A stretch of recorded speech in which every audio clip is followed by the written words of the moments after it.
الحمد لله نحمده ونستعينه ونستغفره ونعوذ بالله من شرور أنفسنا ومن سيئات أعمالنا من يهده الله فلا مضل له ومن يضلل فلا هادي له وأشهد أن لا إله إلا الله وحده لا شريك له وأشهد أن محمدًا عبده ورسوله أما بعد فإن أصدق الحديث كتاب الله وخير الهدي هدي محمد صلى الله عليه وسلم وشر الأمور محدثاتها وكل محدثة بدعة وكل بدعة ضلالة وكل ضلالة في النار يا أيها الذين آمنوا اتقوا الله حق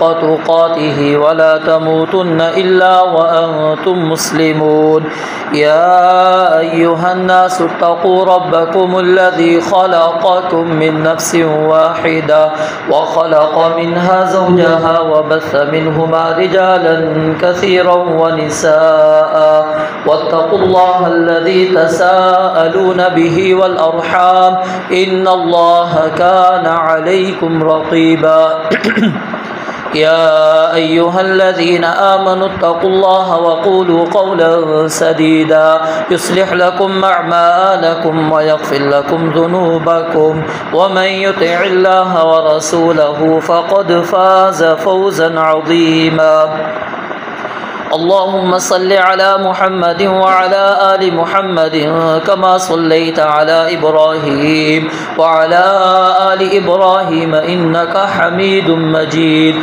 اللهم بارك على محمد وعلى آل محمد كما باركت على إبراهيم وعلى آل إبراهيم إنك حميد مجيد قال الله تبارك وتعالى في القرآن المجيد فأعوذ بالله السميع العليم من الشيطان الرجيم من همزه ونفخه ونفثه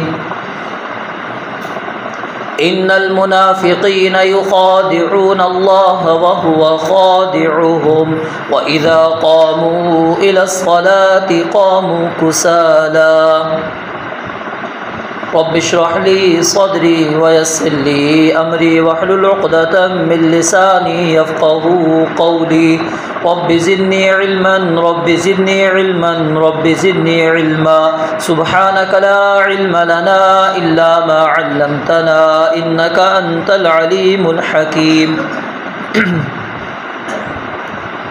آج آپ معزز سامعین کے سامنے ایک ایسی بیماری کا تذکرہ کرنے جا رہا ہوں جو بعض عبادت گزاروں کو،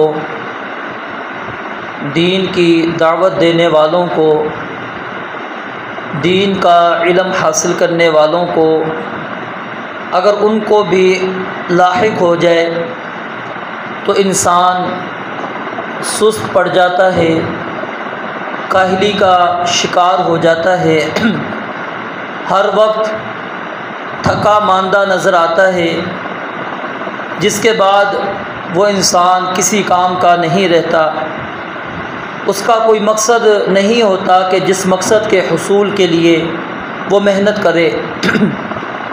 اس کو کہتے ہیں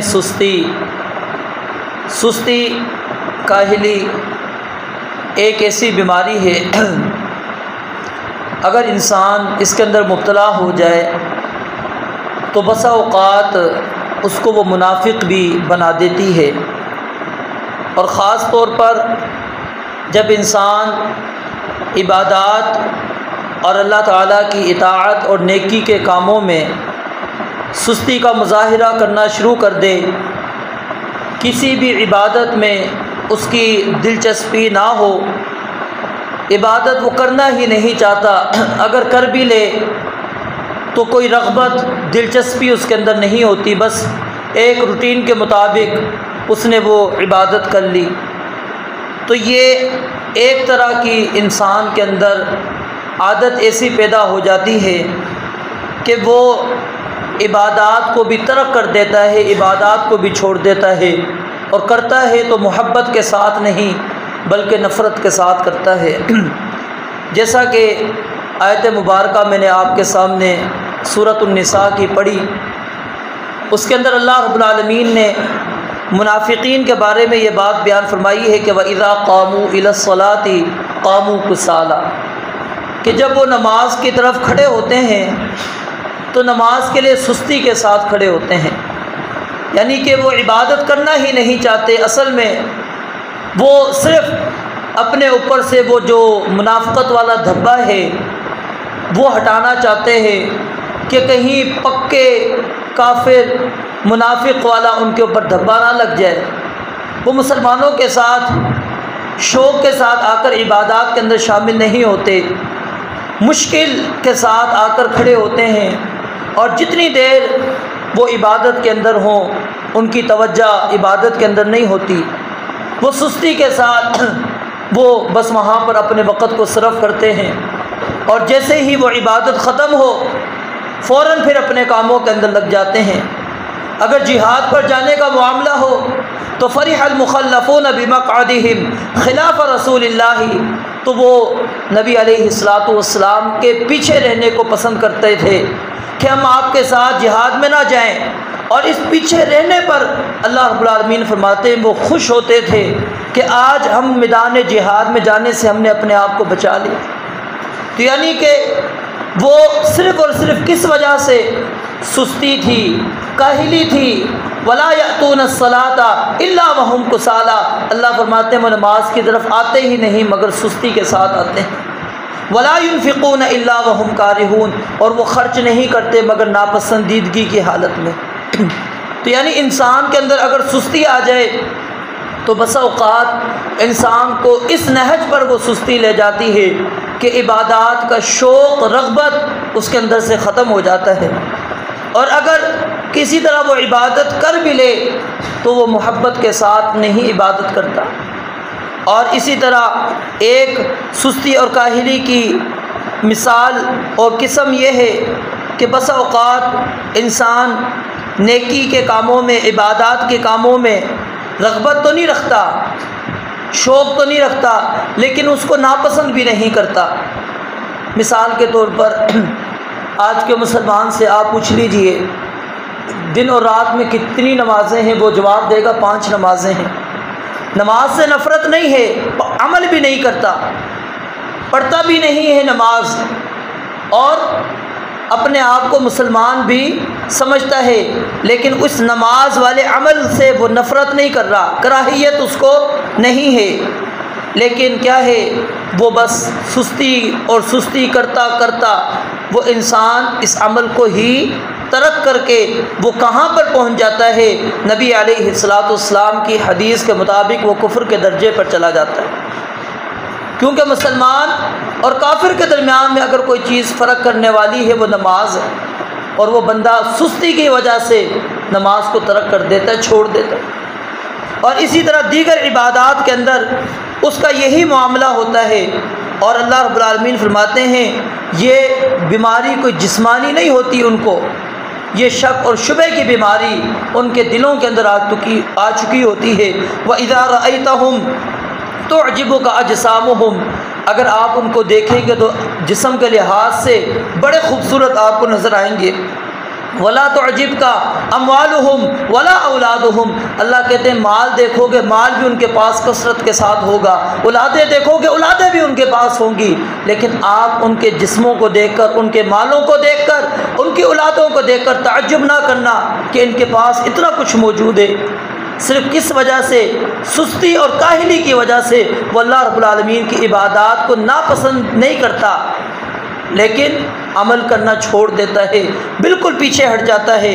اور اسی طرح بسا اوقات انسان سستی کے اندر اس انداز کے اندر داخل ہو جاتا ہے کہ اس کو پتہ ہی نہیں پڑتا کہ میں سستی کا شکار ہو چکا ہوں، اور وہ کیا ہے کہ اپنے آپ کو عبادات کے لیے وہ آمادہ کرتا ہے لیکن صحیح انداز میں آمادہ نہیں کر پاتا۔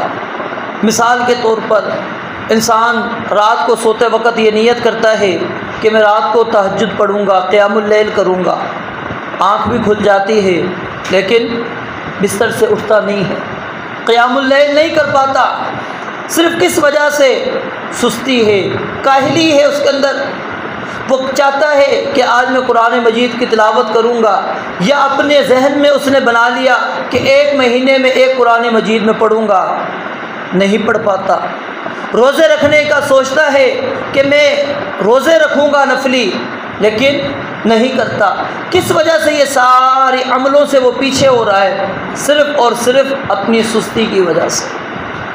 یعنی انسان سے یہ سستی عبادات چھین لیتی ہے۔ مین جو بنیادی مقصد ہے سمجھانے کا کہ انسان اس کو علم بھی نہیں ہوتا، ارادے موجود ہوتے ہیں، خواہشات موجود ہوتی ہیں، نیک تمنائیں موجود ہیں، اچھی عبادات کرنا چاہتا ہے، لیکن وہ انسان صرف کس وجہ سے پیچھے ہٹ جاتا ہے؟ اپنی سستی کی وجہ سے۔ آج نہیں کر سکا، چلو کل سے شروع کروں گا، کل اسی طرح اس کی کل آتے آتے سالوں گزر جاتے ہیں۔ وہ اسی طرح انسان اپنی سستی کو چھوڑ نہیں سکتا۔ اور اسی لیے نبی مکرم علیہ الصلاۃ والسلام نے ہمارے سامنے، آپ علیہ الصلاۃ والسلام ایک دعا کیا کرتے تھے، اس کے اندر کئی چیزوں سے آپ پناہ مانگا کرتے تھے، اور اس کے اندر ایک چیز کیا ہے؟ والکسلی، اللہ میں سستی کاہلی سے بھی تیری پناہ مانگتا ہوں، تیری پناہ میں آتا ہوں، مجھے سستی اور کاہلی کا شکار نہ ہونے دینا۔ آج کتنے ہمارے کام اگر ہم دیکھیں، یہ صرف عبادات کو اس لیے میں کر رہا ہوں کیونکہ بنیادی مقصد ہمارا دنیا میں آنے کا وہ عبادات ہے، وگرنہ سست انسان جو ہوتا ہے، یاد رکھیے، نہ دنیاوی وہ اپنے امور کو سر انجام دے سکتا ہے، نہ اخروی امور کو۔ وہ دونوں معاملات کے اندر سست ہوتا ہے۔ اور کتنا سست ہوتا ہے؟ انسان کو بھوک بھی لگ رہی ہو، وہ کھاتا نہیں ہے، پانی کی پیاس لگ رہی ہو، پانی وہاں پر پڑا ہے، سستی کرتا ہوا اٹھتا نہیں ہے کہ وہاں سے جا کے پانی بھرے، انتظار میں ہوتا ہے کوئی آئے گا، وہاں پہنچے گا، اس کو میں کہوں گا، آواز دوں گا، وہ پانی بھر کے مجھے دے گا، یہیں پر میں پی لوں گا۔ صرف کیا ہے؟ سستی ہے۔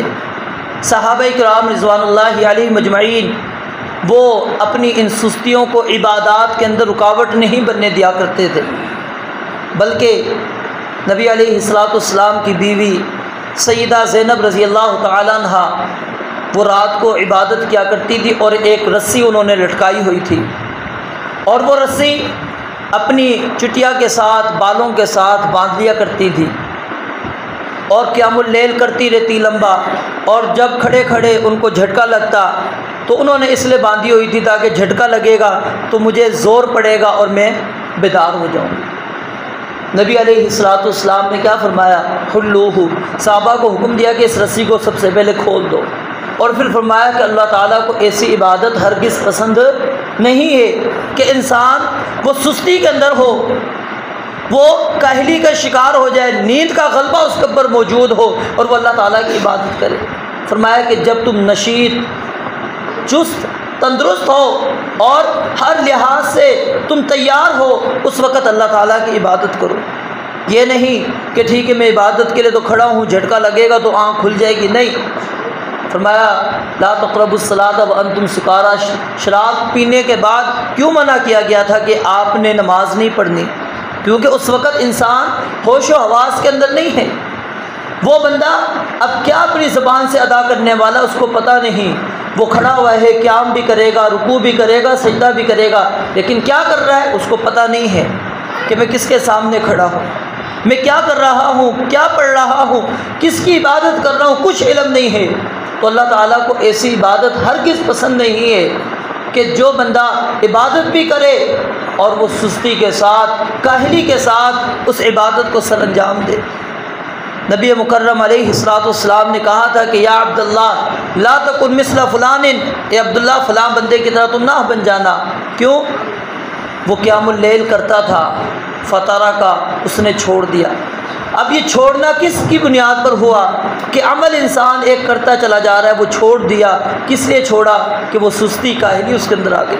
فرمایا کہ ایسی عبادت نہ کرو، تھوڑا عمل کر لو لیکن چستی کے اندر کرو، اور پوری محبت کے ساتھ، پوری لگن کے ساتھ، جستجو کے ساتھ، محنت کے ساتھ اس عمل کو سر انجام دو، اور وہ چھوٹا سا عمل بھی اللہ رب العالمین کے ہاں اگر ہمیشہ کیا جائے، اللہ رب العالمین کے ہاں وہ بڑا محبوب ترین ہوتا ہے۔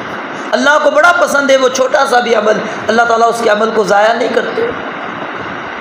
تو انسان اپنے آپ کو حتی الامکان سستی اور کاہلی سے بچائے، اور ایک سستی جو عموماً انسان کو ہوتی ہے اور یہ معیوب نہیں ہے، اور وہ کیا ہے کہ آپ ایک لمبا سفر کر آئے، ظاہر ہے اب سفر کی تھکاوٹ تھی، سفر کی تھکاوٹ کے بعد آپ اس طرح عبادت نہیں کر سکتے جس طرح کہ آپ عام روٹین کے اندر کرتے ہیں، یا آپ بیمار تھے، بیماری سے اٹھے ہیں، بیماری تھوڑی لمبی تھی، اب ظاہر ہے آپ کے اندر وہ چستی نہیں ہے، لیکن کیا ہے اس کا کیا معنی کہ وہ بندہ سفر سے آیا ہے تو اب وہ نماز کو چھوڑ دے؟ نہیں، نماز تو پڑھے اور پورے جستجو کے ساتھ، محنت کے ساتھ، لگن کے ساتھ، شوق کے ساتھ، یہ نہیں گزارنے کے لیے کہ بس اپنے اوپر سے ایک بوجھ اتارنا ہے جو میرے کندھوں کے اوپر پڑا ہوا ہے یہ بوجھ میں اتار دوں، نہیں۔ اب اس نے پتہ ہے بیماری سے اٹھا ہوں، اب میں نے نماز پڑھنی ہے، چلو اسی طرح پڑھ لیتا ہوں، نہیں۔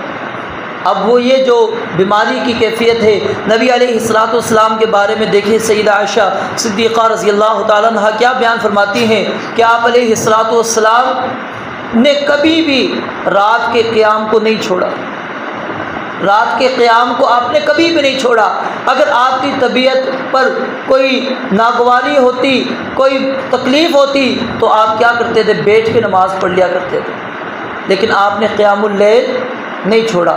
یہ حدیث ہمیں یہ بتلاتی ہے کہ انسان نے اگر کوئی عمل اختیار کیا ہوا ہے، پھر چاہے اس کے اندر کسی قسم کی کوئی رکاوٹ آ رہی ہو، اس کو انسان نہ چھوڑے، اور اگر چھوڑ دیا تو پھر کیا ہوتا ہے کہ شیطان اس عمل سے انسان کو دور لے جاتا ہے، اور یہ صرف ہم عمل سے دور جو ہو جاتے ہیں اس کے پیچھے بنیادی وجہ کیا ہے؟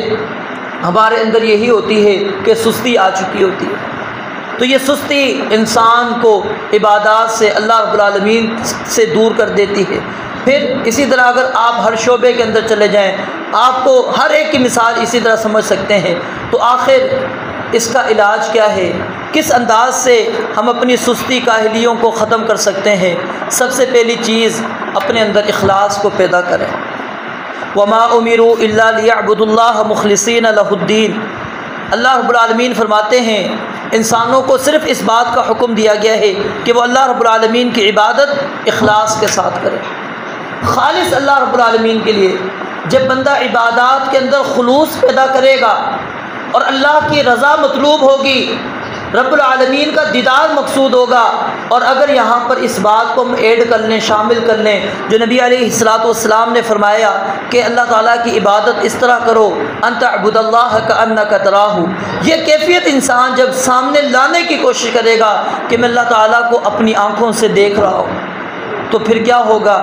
کبھی بھی اس کے اندر سستی نہیں آئے گی، کبھی بھی کاہلی اس کے اندر نہیں ہوگی۔ پھر وہ یہ نہیں ہوگا کہ جی 1 منٹ نماز کے اندر لیٹ کیوں ہو گئی، 10 پہ ختم ہوتی تھی 15 پہ کیوں چلی گئی، آج 2 منٹ کیوں اوپر چلا گیا، رکوع کیوں لمبا ہو گیا، سجدہ کیوں لمبا ہو گیا، آج قیام کیوں لمبا ہو گیا۔ وہ صرف کس وجہ سے ہم پر یہ بھاری پن محسوس ہوتا ہے؟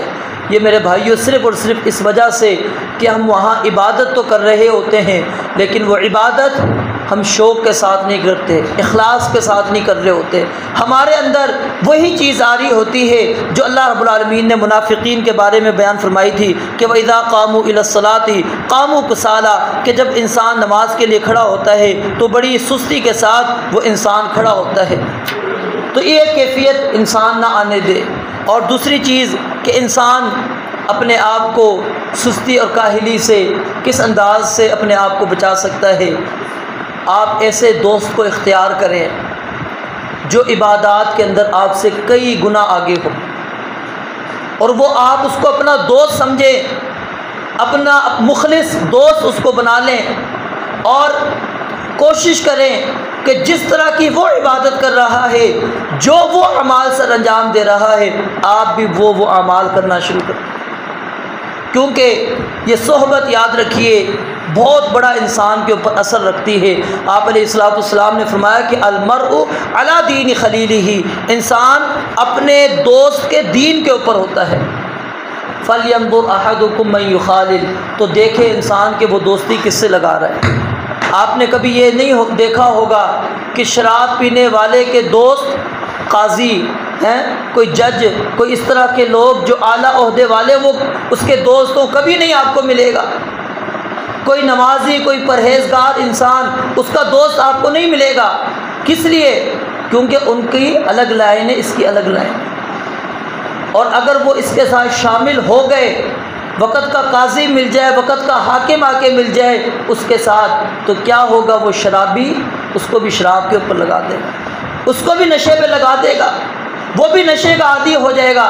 وجہ کیا ہے؟ یہ صحبت ہے۔ اور نبی علیہ الصلوۃ والسلام نے مثال دے کر بات سمجھائی ہمارے سامنے، ہمیں اچھی اور بری مجلس کی، اچھی مجلس کی مثال آپ نے عطر فروش کے ساتھ دی۔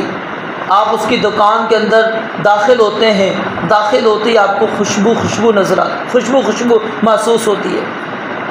اور کیا ہے؟ آپ نے فرمایا آپ جتنی دیر بیٹھیں گے وہ یا تو یہ کرے گا، آپ کو کوئی نہ کوئی خوشبو لگا دے گا۔ اگر آپ کو نہیں لگاتا تو جب تک آپ موجود ہیں وہاں پر آپ اس سے خوشبو حاصل کرتے رہیں گے، آپ کو وہاں پر ناگواری تکلیف نہیں آئے گی۔ تو یہ ہے نیک ساتھی، نیک مجلس، نیک دوست کی مثال، کہ جب تک آپ اس کے ساتھ رہیں گے وہ آپ کو برائیوں سے دور رکھے گا، وہ آپ کو اچھے کاموں کے اندر لے کر چلے گا۔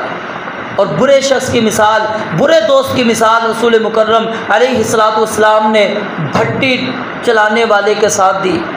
اب اس کے پاس کیا؟ اس نے آگ جلائی ہوئی ہے، دھواں ہی دھواں اٹھ رہا ہے، وہ اپنے کام کے اندر مصروف ہے۔ آپ اس کے پاس بیٹھیں گے یا تو آپ کو بو آتی رہے گی، دھواں آتا رہے گا، یا چنگاریاں، وہ آگ لگائے گا، چنگاری اڑے گی، آپ کے کپڑے پہ لگے گی، آپ کے جسم کو نقصان دے سکتی ہے۔ فرمایا کہ اسی طرح یہ برا شخص ہے، وہ آپ اس کی مجلس کے اندر جائیں گے، اس کو دوست بنائیں گے، آپ اس کی عادات اختیار کرنا شروع کر دیں گے، آپ کو وہ نقصان ہی دے گا، فائدہ کبھی نہیں اس سے ملنے والا، آپ کو تکلیف ہی تکلیف ملے گی۔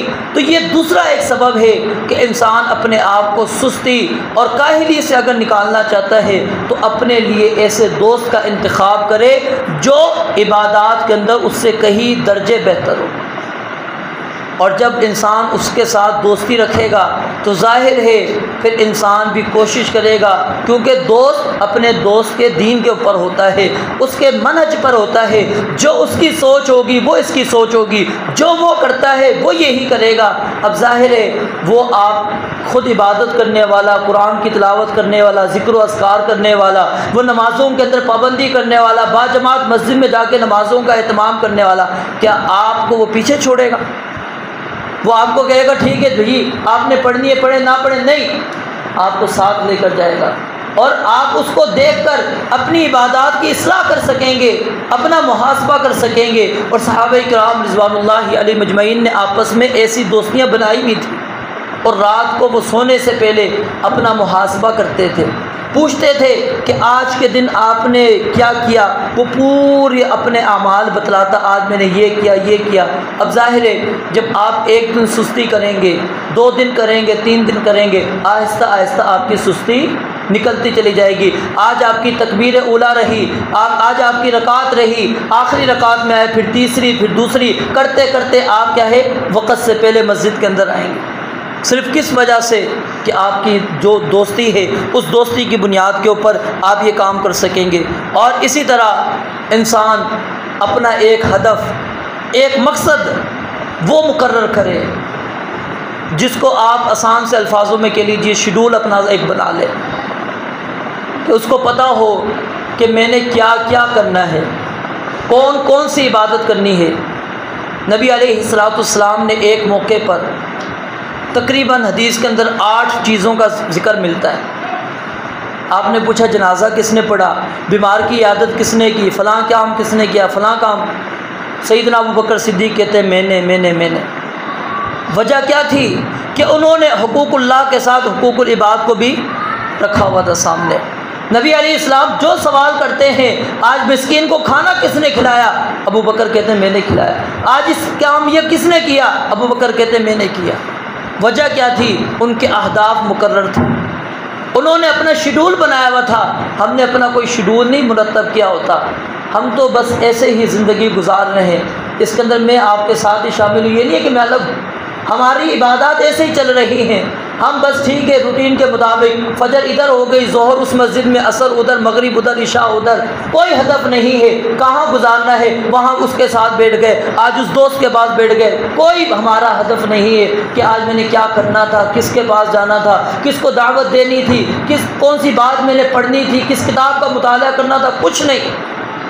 آج میں نے کون سا ترجمہ پڑھنا تھا، تفسیر پڑھنی تھی، حدیث کا کون سا مطالعہ کرنا تھا، کون سا مسئلہ سمجھنا تھا، کس کو سننا تھا، کس کو نہیں، کچھ ہماری یہ چیزیں متعین نہیں ہوتی۔ تو میرے بھائیوں، جب تک ہم اپنے ہدف کو مقرر نہیں کریں گے، اپنا شیڈول ترتیب نہیں کریں گے، سستی سے یاد رکھیے اپنے آپ کو نہیں نکال سکیں گے۔ جب انسان کو پتہ ہو، آپ نوکری پر جاتے ہیں، آپ کو پتہ ہے کہ گاڑی وہی ہے اور اس کے علاوہ دوسری گاڑی آپ کی اس سائٹ پر جانے والی نہیں ہے جدھر آپ نے جا کے ملازمت کرنی ہے، اگر وہ رات کے 3 بجے بھی آتی ہو، کیا آپ اٹھ کے نہیں جائیں گے؟ جائیں گے۔ کس وجہ سے؟ کہ جی اس کے بعد گاڑی نہیں آئے گی، پھر یا تو مجھے پیدل جانا پڑے گا، اتنا لمبا سفر مجھے کرنا پڑے گا، صرف اس کو پتہ ہے چند سیکنڈ سے اگر میں پیچھے رہ گیا تو اس کے بعد مجھے اتنا لمبا سفر پیدل طے کر کے جانا پڑے گا، وہاں پر پہنچنا بھی ضروری ہے، آپ کی چھٹی نہیں ہے، پہنچنا ہے ضروری طور پر۔ تو بتائیں وہ چند سیکنڈ کے لمحات سے جو انسان پیچھے رہ جاتا ہے تو پھر کیا ہوتا ہے، وہ انسان کتنی بڑی تکلیف کے اندر۔ تو آج اگر ہم اپنا جائزہ لیں، کتنے ہی ہم ایسے ہوتے ہیں بھائی کہ جمعے کے لیے مثال کے طور پر ہم آتے ہیں، صرف کیا ہے چند سیکنڈ کا فرق رہ جاتا ہے۔ ابھی آپ مسجد کے اندر داخل ہو رہے تھے، ادھر اذان ہو گئی، چند سیکنڈ سے بس صرف آپ رہ گئے۔ اگر آپ اگر 1 منٹ پہلے نکل آتے تو آپ مسجد میں پہلے پہنچ جاتے، اجر و ثواب آپ کو مل جاتا، وہ جو نبی علیہ السلام نے بیان کیا۔ اگر اسی طرح آپ پہلے آ جاتے تو آپ کی تکبیر اولیٰ نہیں فوت ہونی تھی، آپ با جماعت نماز ادا کر لیتے، کوئی رکعت آپ کی نہیں جانی تھی، تکبیر اولیٰ آپ کی نہیں جانی تھی۔ اسی طرح میرے بھائیوں، ہر چیز کو ہمیں اہداف مقرر کر کے اپنا شیڈول بنا کر اور اس ترتیب پر اپنے آپ پر رات کو محاسبہ بھی کرنا چاہیے۔ اور جب تک محاسبے کو ہم اپنے سامنے نہیں رکھیں گے تو میرے بھائیوں اس چیز سے، اس بیماری سے ہم نہیں نکل سکیں گے، کیونکہ یہ جس انسان کو بھی لگ جاتی ہے اس کے کام پھر ہمیشہ ادھورے رہتے ہیں، نامکمل رہتے ہیں، کبھی بھی وہ کام مکمل نہیں ہو پاتے۔ کتنے ہی ایسے کام ہمارے بھی رہ گئے ہیں، صرف کیا ہے کل کریں گے وہ رہ جاتے ہیں، پھر وہ جو کل ہوتی ہے وہ کل پھر انسان سے وہ پورا نہیں ہوتا۔ تو اس لیے انسان کو اپنے اندر ہمیشہ چستی لے کر آنی چاہیے، اور خاص طور پہ عبادات کے معاملے میں اکتاہٹ اپنے اندر کبھی بھی محسوس نہ کرے۔ فرشتوں کو دیکھ لیجئے، یسبحون لہ باللیل والنہار وہم لا یفترون، اللہ کہتے ہیں صبح دوپہر شام ہر وقت اللہ کی تسبیح بیان کرتے، تھکتے نہیں ہیں، کبھی انہوں نے انکار نہیں کیا، کبھی نہیں کہا اللہ اتنے عرصے سے عبادات کر رہے ہیں، تھوڑی سی چھٹی تو دے دے، تھوڑا سا وقفہ تو دے دے۔ وہ تھکتے ہی نہیں ہے، وہ اللہ رب العالمین جہاں پر جس کو لگا دے۔ اور آپ اگر احادیث کا مطالعہ کریں، جو فرشتہ سور پھونکے گا وہ اپنا منہ لگا کر بیٹھا ہوا ہے، اس نے انتظار نہیں کر رہا کہ اللہ رب العالمین نے کب حکم دینا ہے، بڑا لمبا عرصہ ہے، نہیں، وہ اسی حکم کے لیے اسی طرح بیٹھا ہے تیار۔ کیوں؟ جیسے اللہ کا حکم ہے فوراً میں سور پھونک دوں، ایسا نہ ہو کہ میں سیکنڈ بھی اٹھانے کے اندر لگا دوں، وہ اپنا منہ لگا کے بیٹھا ہے۔ یہ اللہ رب العالمین کی مخلوق جب وہ اللہ کی عبادات کر سکتی ہے، اور اللہ تعالیٰ نے ہمیں ان سے اشرف قرار دی ہے، اور عزت ہمیں کس بنیاد پر ملے گی؟ عبادات ہی کی بنیادوں پر۔ اگر ہم عبادات کے اندر سستی کریں گے تو میرے بھائیوں اس کا نتیجہ پھر میں نے آپ کو بتایا وہی ہے کہ آہستہ آہستہ انسان منافقت میں چلا جاتا ہے، پھر منافقت کے بعد وہ بندہ کفر کے اندر چلا جاتا ہے، صرف اسی سستی اور کاہلی کی وجہ سے۔ رب العالمین سے دعا ہے اللہ تعالیٰ مجھے اور آپ کو ایسی سستیوں سے محفوظ فرمائے جو ہماری عبادات کو تباہ و برباد کر دیں، جو ہمارے ایمان کو خراب کر دیں۔ اللہ تعالیٰ ہمیں صحابہ کرام رضوان اللہ علیہ مجمعین جیسی محبت، اخلاص جو عبادات کے اندر ان کی تھی، اللہ تعالیٰ ہماری عبادات کے اندر بھی اخلاص پیدا فرمائے۔ وآخر دعوانا الحمد للہ رب العالمین۔